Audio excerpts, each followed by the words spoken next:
안녕하세요. 윤여린 변호사입니다. 학폭위 괴체 통보를 받으면 부모님들과 학생들을 모두 제일 먼저 이런 생각하시죠. 학폭위에 가면은 뭐라고 말해야 되지? 어떤 질문 나오지? 이런 고민 많이 하실 겁니다. 실제로 학교폭력위원회에서 가장 자주 나오는 3가지 질문과 그에 대한 답변 요령 알려드리겠습니다. 먼저 제가 참여하는 위원회에서는 꼭 묻는 게 두 학생의 사이가 어땠나요? 언제 어떻게 알고 어떤 사이였나요? 이런 질문을 꼭 합니다. 이전에는 친하게 지냈나요? 아니면 그냥 단순히 알고만 지낸 사이였나요?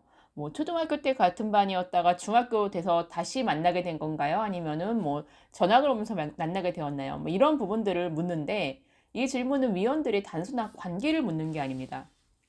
행위가 고의적인 폭력이었는지 아니면 장난이었는지를 파악하려는 겁니다. 피해 학생의 경우 원래 친한 친구였다라는 말은 그렇게 좋게 작용하진 않습니다.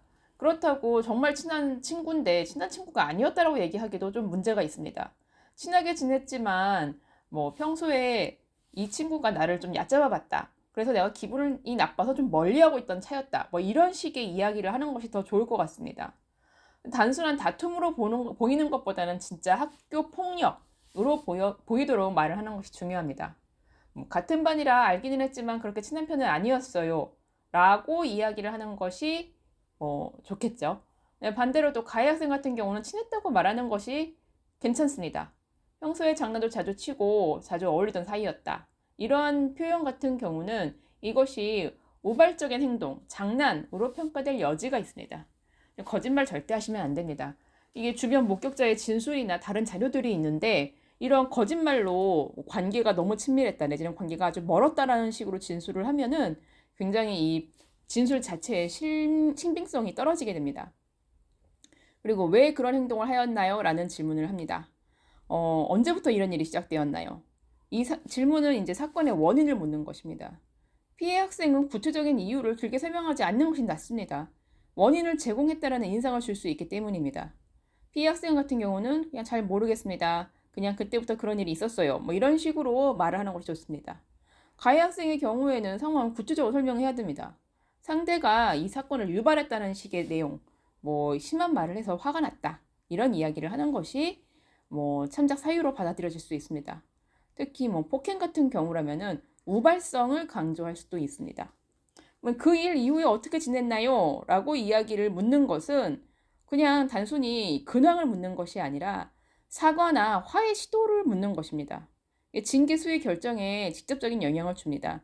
학폭위에 화해 정도에 대한 평가 항목이 있습니다. 이 부분에 대해서 점수가 들어가게 됩니다. 가해 학생은 반성의 태도, 화해 시도를 반드시 강조해야 됩니다. 사과하려고 여러 번 노력했는데 아직 받아주지 않았습니다. 이런 태도는 또 약간 감정이 될 수도 있습니다. 사과하려고 여러 번 노력했다. 어떻게 구체적으로 노력했다. 이러한 부분들을 좀 상세하게 말씀해 주시는 것이 좋습니다. 반대로 또 피해 학생 같은 경우는 가해 학생의 진심 어린 사과가 없었다. 사과를 했지만 정말 진심이 느껴지지 않았다. 특히 어떤 점에서 진심이 느껴지지 않았다. 같은 공간에서 지내는 게 여전히 힘들다. 이러한 부분들을 이야기하는 것이 좋습니다. 이런 것들이 처분 수위의 중요한 판단 근거가 됩니다.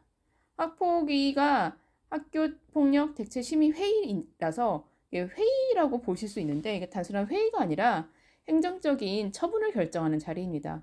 학생의 생활기록부와 학교 생활에 중대한 영향을 미치는 절차입니다. 따라서 사전에 의견서를 준비한다든가 상황을 설명하는 내용을 준비한다든가 질문에 대비한 연습은 반드시 필요합니다. 윤예린 변호사였습니다.